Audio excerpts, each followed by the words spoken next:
Zat bereaksi dianggap terlebih dahulu terurai menjadi unsur-unsurnya. Kemudian unsur-unsur itu bereaksi membentuk zat produk. Jadi contoh pada reaksi ini MNPQ itu koefisiennya, ya. Delta H reaksi adalah sigma delta H0F produk kurang sigma delta H0F reaktan.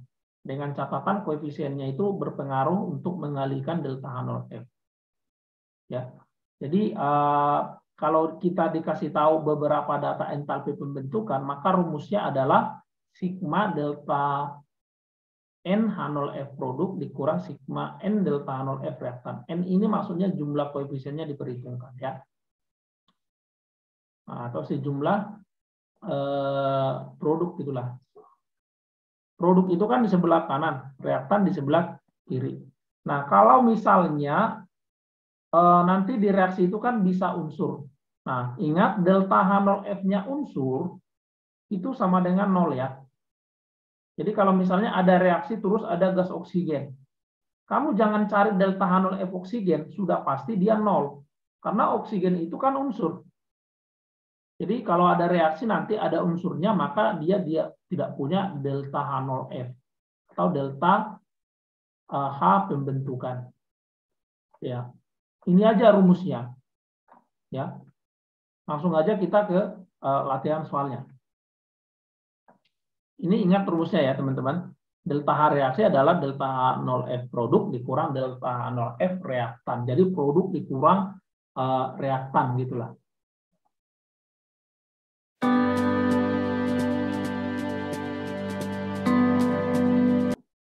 Nomor 12. Perhatikan persamaan reaksi berikut. Nah, ini ada reaksi ya. Kemudian diketahui data delta H0F. Berarti ini menentukan delta H berdasarkan data entalpi pembentukan. Karena entalpi pembentukan itu adalah delta H0F ya.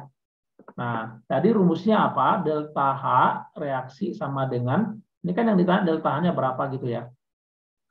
Sigma delta H0F produk ya dikurang sigma delta H0F reaktan.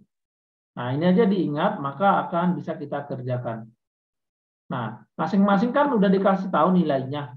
Ini tinggal kita buat rumusnya berdasarkan reaksi ini.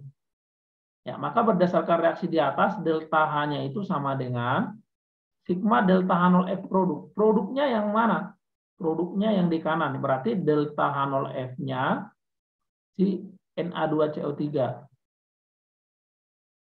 ditambah kan delta H0F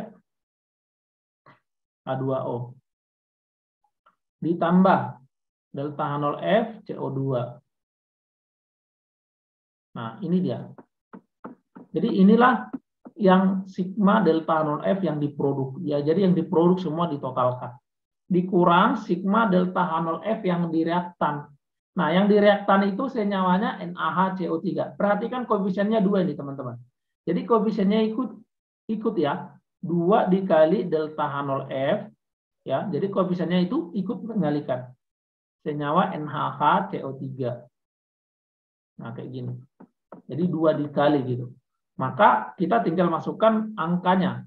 Na2CO3 tadi angkanya 120. Tambah H2O angkanya 80. Tambah CO2 angkanya 75. Dikurang. Ini dikurang 2 dikali NaHCO3 itu 95. Kenapa 2? Tadi karena koefisiennya 2. Jadi koefisien itu ikut ya. Dikalikan dengan delta H0F. Nah, ini berarti menjadi 275 dikurang 190 menjadi plus 85 kJ. Nah, jadi seperti inilah cara mengerjakan kalau diketahui data entalpi pembentukan standar dari beberapa senyawa yang ada di reaksi. Sekarang nomor 13. Jika diketahui perubahan entalpi pembentukan standar aluminium oksida dan tembaga 2 oksida berturut-turut. Oke, berarti di sini diketahui ya. Diketahui entalpi pembentukan standar itu berarti delta H0F ya. Delta H0F aluminium oksida berarti yang ini nih. Al2O3 katanya minus 1676. Kemudian delta H0F tembaga 2 oksida itu CuO ya. Delta H0F CuO sama dengan minus 155. Nah, yang ditanya delta H reaksi ini berapa? Nah, kita pakai rumus yang sama seperti 12. Delta H sama dengan sigma delta H0F produk dikurang sigma delta H0F reaktan.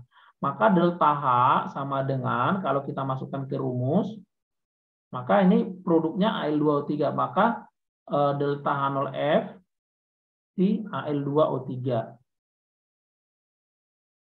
Dikurang apa? Nah, kenapa cuma Al2O3? Kenapa Cu nggak ikut? Nah, Cu itu nggak ikut karena dia unsur. Tadi kan di awal saya sudah katakan delta H0F-nya unsur itu 0, dianggap nggak ada. Ini juga nggak ikut unsur. Aluminium itu bentuknya unsur. Jadi yang ikut cuma ini sama ini ke rumus. Nah, ini kan koefisiennya 3 nih. Maka kita buat 3 dikali delta H0F CuO. Ya sudah, tinggal masukkan angka. Al2O3 minus 1676 dikurang 3 kali minus 155. Nah, ini kalau dihitung, maka nanti hasilnya menjadi minus 1211 kilojoule. Kan ini minus-minus jadi positif kan ya. Maka jawabannya bola.